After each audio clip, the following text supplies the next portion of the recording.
So today I am replacing the outer CV boot on the passenger side on my 2010 Audi A4.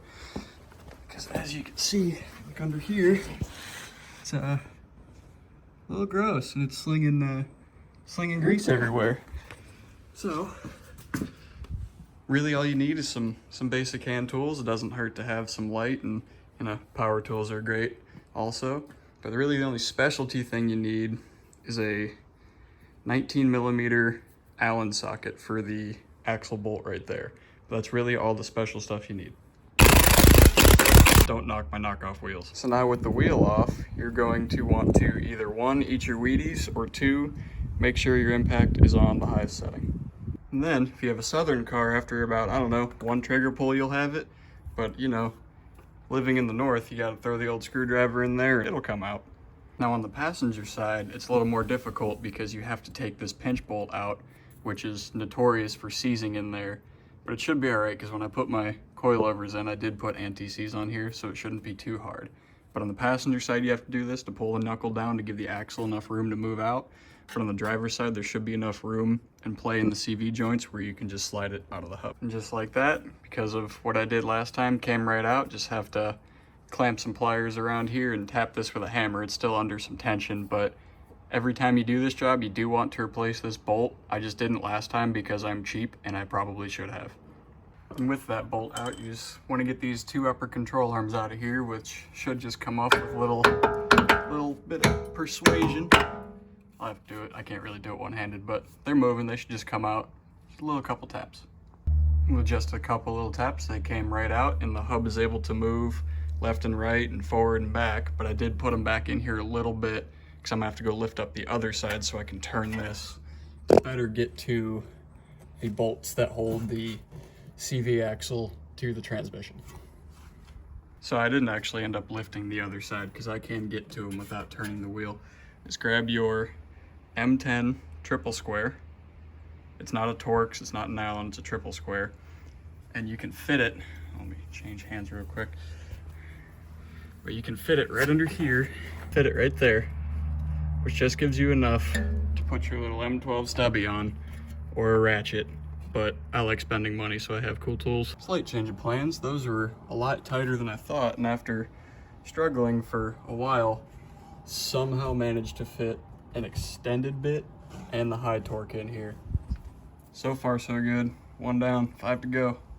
All right, I didn't say it in the previous clip because I didn't want to jinx it, but I got all 6 out. None of them broke, none of them stripped, but if you have to use an impact, be very careful because triple squares, especially if they've been in there a while, they will strip, and it's kind of tucked up under there.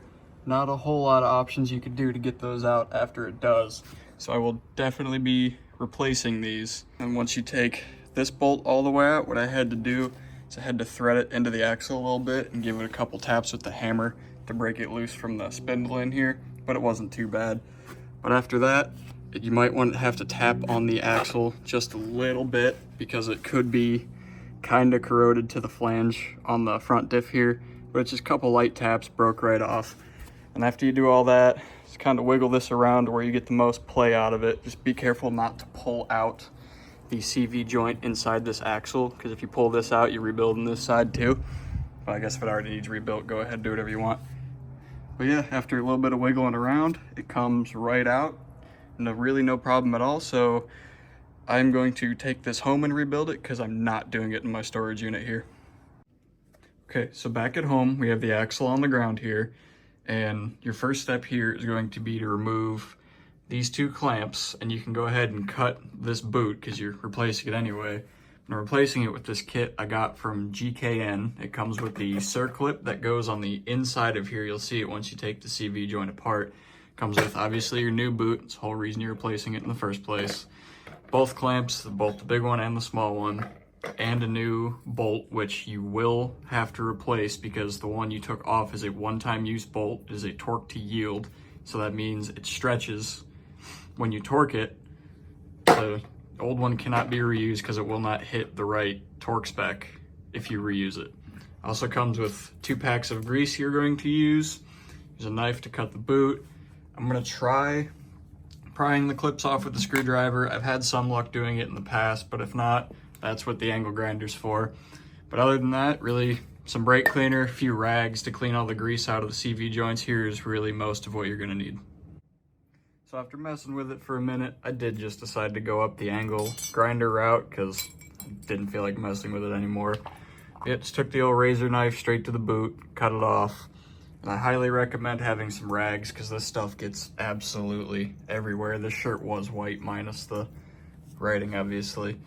But the grease gets absolutely everywhere. It's very sticky, so I'm gonna take some paper towels and some brake cleaner to this, and I'll come back whenever it's all cleaned up and ready to be taken apart.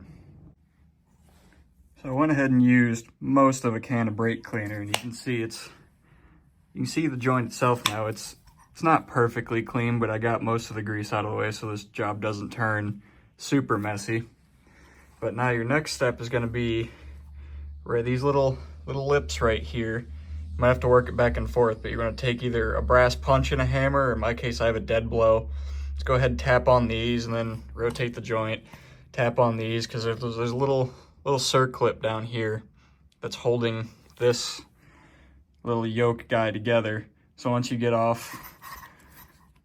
tap this off, the whole joint will come apart.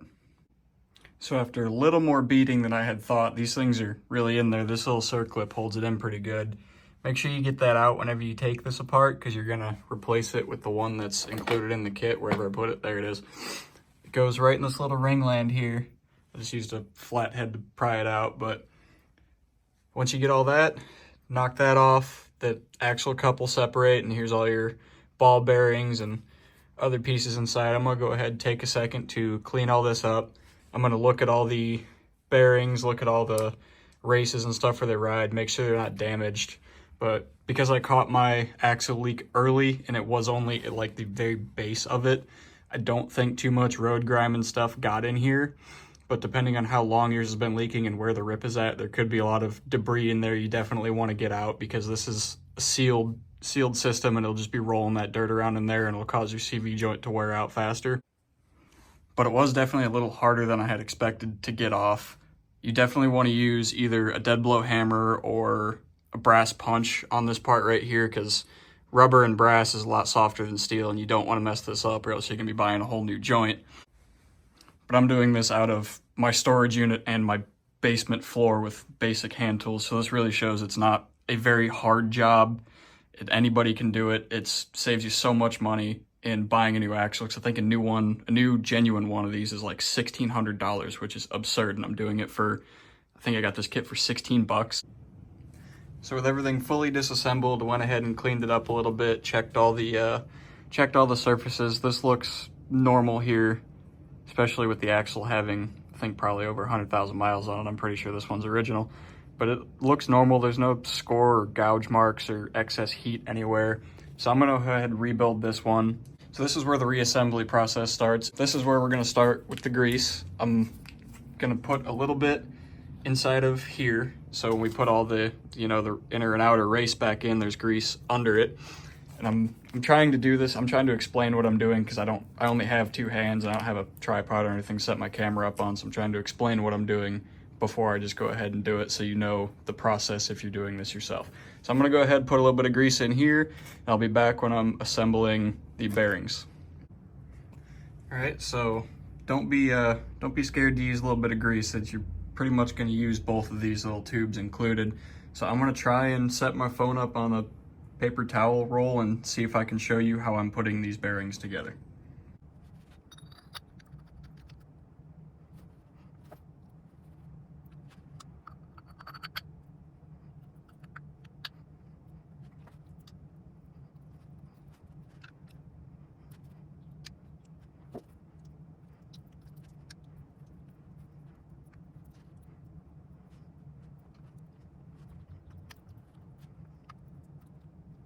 And just like that, we have all of the bearings reinstalled with new grease, and we're gonna go ahead and start the reassembly process for putting the boot on and fitting it to the axle itself. All right, so with my hands a little bit cleaner, we're gonna go ahead and start reassembling. You want to slip your clamp on first. Don't forget the clamp, you kind of need that. Then you're going to slip your boot on. You should see pretty easy. It slips, small end over the axle. You twist and push. Eventually it'll pop into where it lives. You know, push this down a little bit and put your new circlip in there. Don't reuse the old one. I'm sure they give you a new one for a reason. But our next step now is I'm going to fill up this with either the rest of that tube and some of that one, or both of them. And then we're going to put our big clamp on right here. And something I forgot to mention when I was reassembling this is, if you could see where the ringland is down there for where the C-clip sits, you may have to make sure it's oriented the right way or it will not fit all the way onto the axle. And I'm sure that could cause a pretty big problem because they put it like that for a reason. So you want the ringland to be farther down, not more towards the top. So we're gonna go ahead and grease all that up, put the clamp on, and just like we took it off, I'm gonna have to put this back on and just beat the top of it with a dead blow until it sits in this ringland here. And after all that, we're back together, and I haven't tightened down the clamps yet, but the one other thing you will need is a set of CV boot pliers. I got these from Lowe's, I don't even know how long ago, but you're just gonna go ahead and pinch the sides of this clamp right here. But I also forgot to mention, when you're putting this back on, make sure before you slip the boot over that the splines, the internal splines of the actual axle itself, are lined up in the inner race of the joint that we were beating on to take it apart. I'm sitting here beating on it for a minute, and I knew I got it when grease started to come up through this opening here, and I just felt it click in.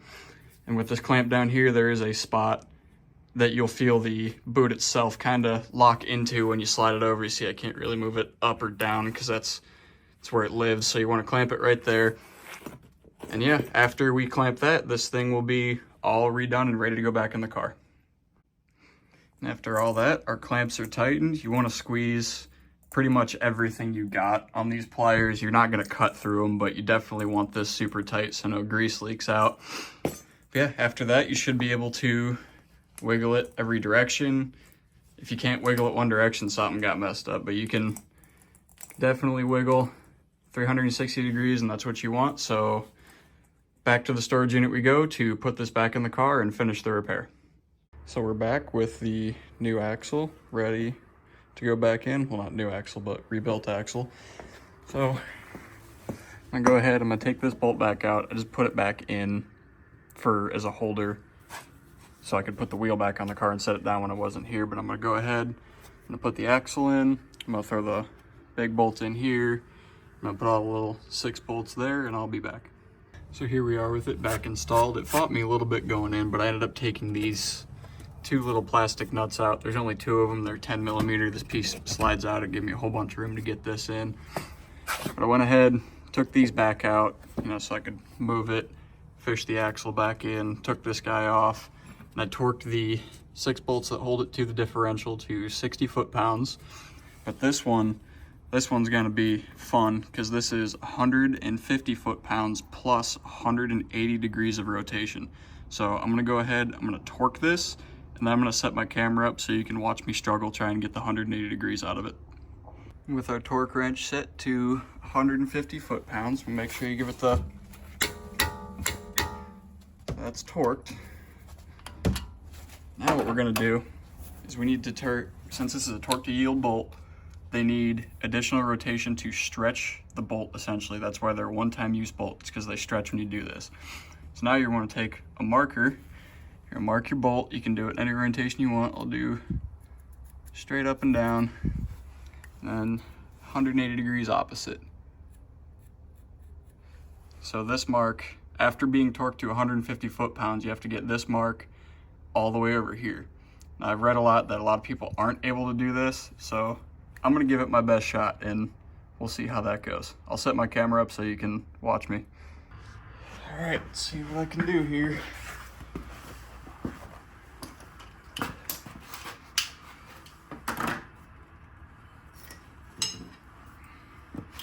Might have to utilize the handle of the jack at one point, but see how far I can get without it.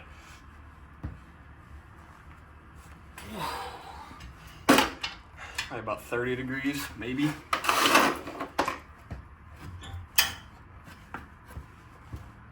Yeah, I'm putting my entire body weight on it.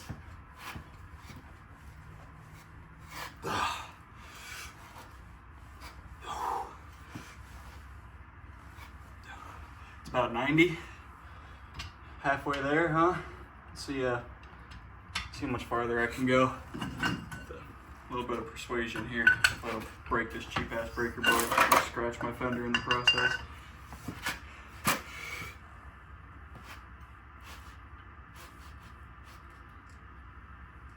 You can see how much that breaker bar is bending. It's a little scary here.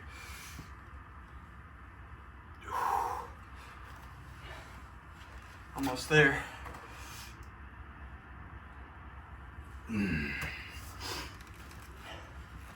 Very close.